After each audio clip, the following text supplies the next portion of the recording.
Kita bisa lihat karakter orang ketika ada di kekuasaan. Dan kita harus berani tegas. Orang jahat itu, kata Nelson Mandela, nggak bisa ngurus negara. Karena di kepala mereka itu cuma ada kekuasaan dan kekayaan saja. Kalau Ganjar kan udah teruji.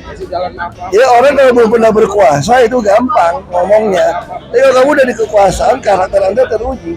Dan Ganjar teruji. Apalagi saya sama beliau kan sama-sama di DPR juga dulu kan.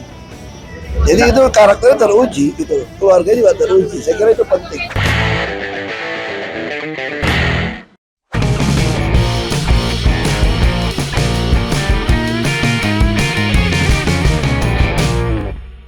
Ya, selamat malam dan jumpa lagi di konten saya. Ada hal menarik yang ingin saya bahas ketika di acara Rapat Kerja Nasional atau Rakernas keempat PDIP di Jakarta International Expo minggu yang lalu.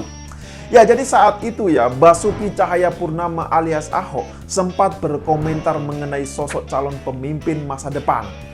Kita bisa lihat karakter seseorang itu ketika berada di kekuasaan. Dan kita harus berani tegas, orang jahat itu, kata Nelson Mandela, gak bisa mengurus negara. Karena di kepala mereka itu cuma ada kekuasaan dan kekayaan saja. Begitulah kalimat yang dilontarkan oleh Ahok di sela-sela acara Rakernas PDI Perjuangan keempat. Nah, kemudian ya, lebih lanjut lagi, Ahok ini juga memberikan contoh pemimpin yang sudah teruji karakternya. Dan menurutnya semua itu ada pada sosok Ganjar Pranowo, mantan gubernur Jawa Tengah 2 periode. Kalau Ganjar kan sudah teruji, jadi orang kalau belum pernah berkuasa itu gampang ngomongnya.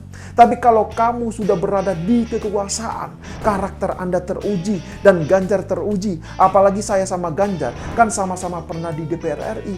Begitulah sambung mantan gubernur DKI Jakarta Basuki Cahayapurnama alias Ahok. Nah, dari pernyataan Ahok ini ya, sepertinya ada yang menarik untuk diulas lebih dalam. Ya, jujur saja ya, saya jadi kepikiran, apa jangan-jangan Ahok ini sedang menyindir salah satu bakal calon presiden yang ada saat ini. Ya, siapa tahu kan, bener gak? Nah, kalau memang iya, siapakah yang sedang disindir oleh Ahok ini? Kan itu pertanyaannya. Ya, kalau menurut saya ini kemungkinan besar loh ya. Kalau bukan Anies Baswedan, ya bisa jadi itu adalah Prabowo Subianto. Ya, sekarang siapa lagi coba? Kan cuma memang ada 3 nama bakal calon presiden yang digadang-gadang saat ini akan maju di pemilu 2024. Mereka itu adalah Ganjar Pranowo, kemudian Anies Baswedan, dan Prabowo Subianto. Nah, kan cuma 3 nama itu saja, benar gak? Ya, tapi kalau kemudian Ahok ini menyindir mengenai kata-kata kekuasaan dan kekayaan, maka tentu masyarakat ini akan tertuju pada sosok satu nama. Nah, siapakah dia? Ya, siapa lagi coba kalau bukan Prabowo Subianto? Ya, mungkin teman-teman semua ini masih ada yang ingat ketika di acara Mata Najwa di UGM beberapa minggu yang lalu, Prabowo Subianto ini kan sempat curhat mengenai kekuasaan dan bisnisnya yang macet lantaran apa? Lantaran tidak bisa berkuasa selama 20 tahun. Parah sekali kan? Nah, masih ingatkan pernyataan Prabowo Subianto saat itu?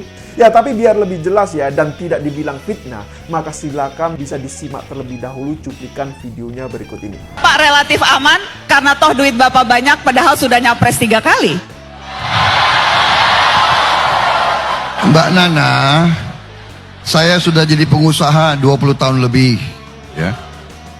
Dan kalau Anda mengerti bisnis, ada perbedaan antara aset yang dinilai ya, tanah aset dinilai, ada nilainya, dan cash, uang yang bisa dipakai. Aset saya kalau dipelajari banyak aset, tapi juga yang tidak bersifat cash. Bahkan banyak aset saya, pabrik saya yang mandek karena saya tidak dapat kredit, karena saya tidak berkuasa 20 tahun. Mbak. Nah, gimana setelah menonton cuplikan video barusan? Benar kan apa yang saya bilang?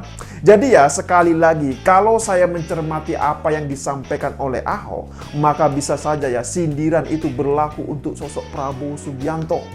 Ya bahkan ya kalau ya saya mencermati pernyataan Ahok yang mengatakan bahwasannya mengenai kekuasaan dan pemimpin yang teruji, maka jelas ya pernyataan itu semakin mengarah kepada sosok Anies Baswedan dan Prabowo Subianto. Ya sekarang nggak mungkin lah kalau kemudian itu mengarah kepada sosok Ganjar Pranowo. Nah mengapa bisa seperti itu? Ya sekarang begini ya, dari 3 baca pres yang ada saat ini kan cuma ada 2 nama yang pernah gagal atau dipecat. Anies ini pernah dipecat dari jabatannya sebagai Menteri Pendidikan. Kemudian Prabowo Subianto juga pernah dipecat dari Satuan TNI. Nah sedangkan Ganjar Pranowo ini kan belum pernah gagal atau dipecat sama sekali, bener gak? Jadi sekali lagi ya, kalau bicara soal pemimpin yang teruji, maka jelas itu adalah Ganjar Pranowo. Sosok Ganjar Pranowo ini adalah pemimpin yang paling teruji di antara 2 baca pres lainnya. Ya seperti yang sudah disampaikan oleh Ahok, bahwasanya ya Ganjar Pranowo ini pernah menjabat sebagai anggota DPR RI. Kemudian dia juga pernah menjabat sebagai Gubernur Jawa Tengah 2 periode. Dan sepertinya Ganjar Pranowo nanti juga akan menjabat sebagai Presiden 2 periode. Ya tidak ada yang tahu juga kan. Ya jadi sudah jelas ya, dari sisi pengalaman karir politik Ganjar, semua itu berjalan mulus tanpa ada cacat sama sekali. Dan ini jelas sangat berbeda apabila mau dibandingkan dengan Anies Baswedan maupun Prabowo Subianto. Apalagi ya kalau dilihat dari sisi komunikasinya dengan rakyat, maka jelas Ganjar Pranowo ini masih jauh lebih unggul daripada baca pres lainnya. Nah selain soal pernyataan Ahok, menurut saya pernyataan Presiden Jokowi untuk Ganjar Pranowo juga sangat menarik untuk diulas. Ya tentu teman-teman semua ini juga sudah pada tahu lah ketika Presiden Jokowi di acara Rakernas PDI Perjuangan keempat kemarin itu ya, beliau ini menyatakan bahwa setelah Ganjar dilantik, besoknya langsung kerja masuk kedaulatan pangan. Dan lebih setuju lagi apa yang disampaikan calon presiden Pak Ganjar Pranowo. Tadi saya bisik-bisik ke beliau, Pak, nanti habis dilantik, besoknya langsung masuk ke daulatan pangan. Nggak usah lama-lama. Perencanaannya disiapkan sekarang, begitu dilantik besok langsung masuk ke kerja kedaulatan pangan. Nah kalau menurut saya ya, pernyataan Presiden Jokowi ini sudah sangat-sangat jelas, tegas dan tidak ambigu atau bersayap. Bahkan ya Presiden Jokowi juga tidak menggunakan kata kalau, yang berarti masih belum pasti atau masih belum jelas. Dan kabarnya loh ya, kabarnya setelah pernyataan Presiden Jokowi di acara Rakernas keempat PDI Perjuangan kemarin itu, ada pihak dari tim baca pres sebelah yang tidak terima dan emosi. Ya memang sampai dengan saat ini ya, arah dukungan Presiden Jokowi ini masih menjadi perebutan dari 2 baca pres, yaitu Prabowo Subianto dan Ganjar Pranowo. Ya semua itu wajar lah, karena apa? Karena jika dilihat dari hasil survei, tingkat kepuasan masyarakat ini kepada Presiden Jokowi masih sangat tinggi, yaitu berada di angka 75 sampai dengan 82%. Nah jadi ya kalau melihat angka kepuasan yang seperti itu, maka tentu sangat realistis apabila basis suara pendukung Presiden Jokowi akan menjadi perebutan. Tapi yang menjadi pertanyaan adalah siapakah yang paling mampu untuk melanjutkan kinerja Presiden Jokowi? Kan itu poin pentingnya, benar kan? Nah apakah itu Ganjar Pranowo, apakah itu Prabowo Subianto, atau apakah itu Anies Baswedan? Ya kalau dari hasil pengamatan saya selama ini, loh ya, menurut saya yang paling mampu untuk melanjutkan kinerja Presiden Jokowi itu adalah Ganjar Pranowo, bukan yang lainnya. Nah jadi gimana, setujukah dengan pendapat saya? Ya silakan berikan komentarnya di bawah. Ya saya Yusuf Muhammad, terima kasih buat yang sudah like dan menonton video ini dari awal hingga akhir. Dan tidak lupa saya ingatkan, jaga terus NKRI.